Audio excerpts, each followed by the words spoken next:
বরকতময় কিছু শব্দের দোয়া যেগুলো আল্লাহ ফিরিয়ে দেন না। আল্লাহর যেই বান্দাই পূর্ণ বিশ্বাসের সাথে এই কথাগুলো বলবে, আল্লাহ অবশ্যই তার জন্য স্বস্তি আর মুক্তির পথ বের করে দেবেন। আবু উমামাহ বললেন, আমি দোয়াগুলো পড়েছি, ফলে আল্লাহ আমার দুশ্চিন্তা দূর করে দিয়েছেন ও আমার ঋণ পরিশোধ করে দিয়েছেন। আরবিতে আলহাম হল ভবিষ্যৎ নিয়ে এমন চিন্তা যা আপনার মনকে ভারী করে রাখে, আর হাজেন হল অতীতে ঘটে যাওয়া কিছু নিয়ে ব্যথিত হওয়া।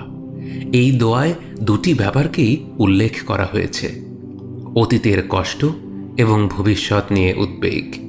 মানুষ প্রকৃতপক্ষে খুবই দুর্বল, তার ওপরে একটার পর একটা দুশ্চিন্তার ঝড় বয়ে যায়। সে একটি চিন্তা থেকে বের হতে না হতেই আরেকটি চিন্তা তাকে ঘিরে ফেলে।